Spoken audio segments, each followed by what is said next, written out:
और अब बात करेंगे उत्तर प्रदेश में होने वाले उपचुनावों को लेकर के। 10 सीटें हैं जहां पर कड़ी टक्कर देखने को मिलेगी। हालांकि एक सीट मिल्कीपुर विधानसभा पर अभी तक कोई भी फैसला नहीं लिया गया है, लेकिन आगे आने वाले वक्त में बाकी 9 सीटों पर आमने सामने कौन होगा इसे भी लेकर के कोई स्पष्टता अभी तक नहीं है।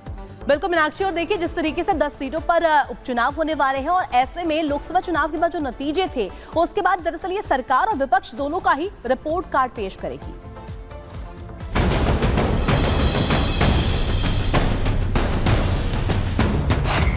यूपी में 9 सीटों का उपचुनाव, छोटी लड़ाई लेकिन बड़ा दांव।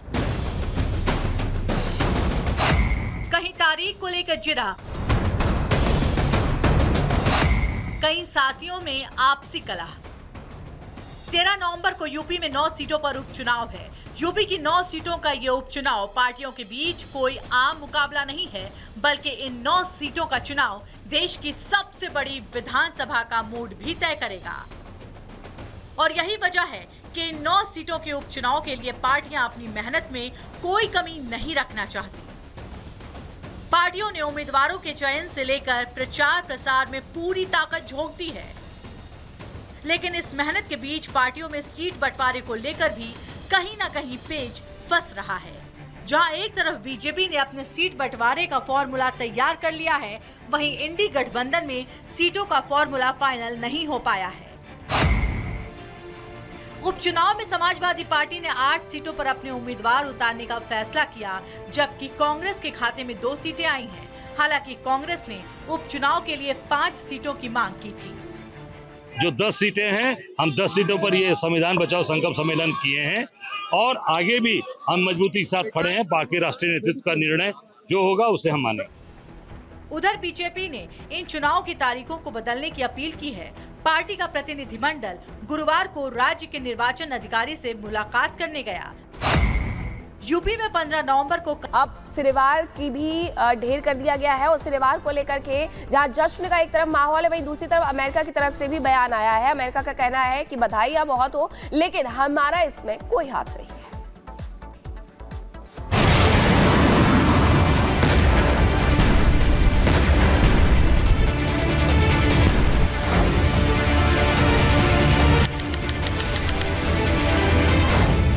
सिनेवार का अंत, युद्ध विराम या रण प्रचंड।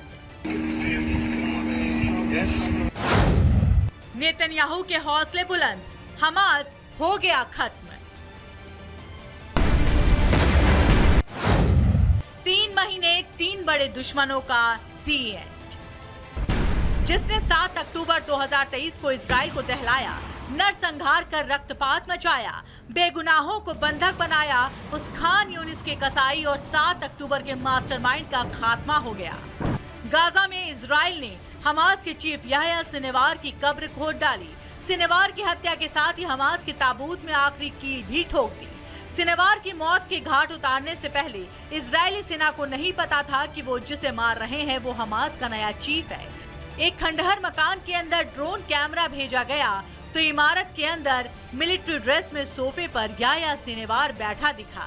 ड्रोन पास जाता उससे पहले ही उसने डंडे से उस पर वार कर दिया। इजराइल के सैनिकों ने फिर टारगेट सेट कर खान यूनिस के कसाई पर अटैक कर दिया। गाजा की जिस इमारत को ढाल बनाकर सिनेवार छिपा बैठा था, उस पर इजरायली डिफेंस फोर्स ने मिसाइल से अटैक किया, जिससे वो मलबे में दब गया। इजरायली सैनिक उसके पास गए, गोलियों से ताबड़तोड़ फायरिंग की, जिसने उसके सिर और पैर को छलनी कर दिया। मुंह पर से नकाब हटा तो सिनेवार का चेहरा सामने आया। आईडीएफ ने साल भर के अंदर हमास के सभी बड़े लीडर और कमांडर का सफाया कर दिया। इजराइल ने अपने डीएनए जांच में याह्या सिनेवार की मौत की पुष्टि की। खुद इजरायली पीएम ने सामने आकर इसकी जानकारी दी। לעמי האזור אני אומר, בעזה, בביירות, ברחבי האזור כולו, החושך נסוג והאור עולה. דף, הנייה, סינואר, נסראללה, מוחסן, עקיל ורבים משותפיהם אינם. אני קורא לכם, עמי האזור, יש בפנינו הזדמנות גדולה לבלום את ציר הרשע וליצור עתיד אחר. עתיד של שלום, עתיד של שגשוג באזור כולו. इजरायली मीडिया के मुताबिक शनिवार को मारने में ना मोसाद, ना एयर स्ट्राइक और ना ही कमांडो का हाथ रहा। उसे मारने वाला सैनिक आईडीएफ के इन्फेंट्री कमांडर और कॉम्बैट ट्रेनिंग स्कूल से है। रिपोर्ट के मुताबिक जिस सैनिक ने शनिवार को मारा उसने 9 महीने पहले ही सेना ज्वाइन की है। इधर नेतन्याहू ने शनिवार की मौत की पुष्टि की। उधर अमेरिकी राष्ट्रपति जो बाइडेन ने इजरायली पीएम से फोन पर बात की और याह्या सिनवार की हत्या पर बधाई दी। साथ ही आईडीएफ की हौसला अफजाई भी की और सिनवार की मौत को बंधक समझौते की दिशा में आगे बढ़ता कदम बताया। The horrors of the past year cannot be the future, and they do not need to be the future. It is time to chart a different path. So over the days ahead, the United States will redouble our efforts to return the hostages home, to bring an end to this war, to alleviate the suffering of the Palestinian people, and to allow the people of Gaza to begin to rebuild their lives. America की पीठ थपथपाने के बाद Benjamin Netanyahu ने Gaza की जनता को भी संदेश दिया और बता दिया कि शनिवार की मौत हमास के खात्मे का अंत है। אני ניצב בפניכם היום כדי לבשר לכם שיחיא סנוואר חוסל. מי שביצע את הטבח הנורא ביותר בתולדות עמנו מאז השואה, רב המרצחים שרצח אלפי ישראלים, חטף מאות אזרחינו, חוסל היום על ידי חיילינו הגיבורים. והיום, כפי שהתחייבנו לעשות, באנו איתו חשבון. אנחנו נמשיך בכל הכוח עד להשבתם הביתה של כל יקיריכם שהם יקירנו. זו מחויבות עליונה שלנו, זו מחויבות עליונה שלי. शनिवार के अंत के साथ ही जहां नेतन्याहू हमास के खत्म होने का दावा कर रहे हैं, तो वहीं बंधकों की रिहाई के लिए लड़ाई जारी रखने की बात भी कह रहे हैं। Bureau report, Republic Bharat. तो देखिए, मिडिल ईस्ट में लगातार भीषण महायुद्ध जारी है और इस बीच देखिए आईडीएफ की स्ट्राइक के बाद सिनवार भी ढेर कर दिया गया। और अब आपको ग्राफिक्स के माध्यम से बता देते हैं कि सिनवार की मौत के बाद क्या क्या बरामद हुआ है। सबसे पहले राइफल बरामद किया गया है। इसके अलावा आपको यह भी बता दें कि मैगजीन भी यहां पर सिनवार की मौत के बाद बरामद की गई है। इसके साथ साथ पासपोर्ट्स भी बरामद किए गए हैं। तो ये ग्राफिक्स के माध्यम से आपको दिखा रहे हैं। नकदी कई यहाँ पर देखिए चीजें बरामद की गई है जिसमें नकदी भी शामिल है, कैश भी है और माउथ फ्रेशनर तक बरामद किया गया है सिनवार की मौत के बाद। तो देखिए स्ट्राइक की गई और आईडी कार्ड भी यहाँ पर बरामद की गई है। अब ये आईडी कार्ड्स की भी पड़ताल हो रही है। सिगरेट्स, देखिए सिगरेट्स यानी कि यहाँ पर जो लोग थे वो सिगरेट्स भी पी रहे थे, वो सिगरेट्स का सेवन कर रहे थे।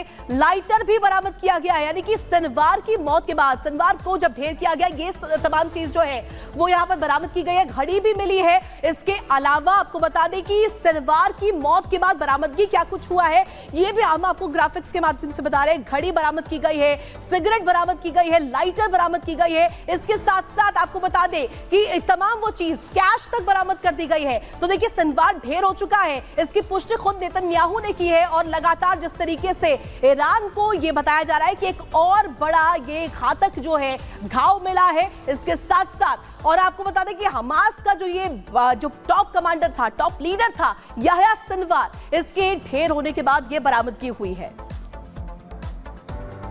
तो यहाँ सिनवार को ढेर कर दिया गया है और उसके बाद इजराइल की राजधानी तेल अवीव में किस तरीके से जश्न का माहौल है वो तस्वीरें आपको दिखा देते हैं। देखिए सड़कों पर लोग रात को निकल करके, गाड़ियों में निकल करके डांस करते हुए नजर आ रहे हैं और उनकी जो खुशी है वो जाहिर कर रहे हैं, क्योंकि इजराइल ने ये कसम खाई है कि हमास को वो मिटाकर ही दम लेगा। पहले हमास के चीफ को, इस्माइल हानिया को मार गिराया और अब एक बार फिर से यहाँ सिनवार को यहाँ पर स्ट्राइक की गई, उसे मार दिया गया है। इजरायली सैनिकों ने ये धमाकेदार जश्न मनाया। उसके बाद जैसे ही ये बड़ी जीत उनके हाथ में लगती है यहाँ सिनवार की मौत को लेकर के, किस तरीके से यहाँ पर फायर करके जो सैनिक है आईडीएफ के वो यहाँ पर जश्न मनाते हुए नजर आते हैं, वो भी आप देख सकते हैं ये तस्वीरें। और देखिए एक जश्न था जो कि 7 अक्टूबर 2023 को हो रहा था। उसी जश्न में हमास ने किस तरीके से सेंध लगा करके वहां कई लोगों को कत्लेआम किया था और आज ऐसा ही एक और जश्न। राजनीति, कला, संस्कृति का संगम, किसमें कितना है दम। राष्ट्र सर्वोपरि सम्मेलन 18 अक्टूबर सिर्फ रिपब्लिक भारत पर।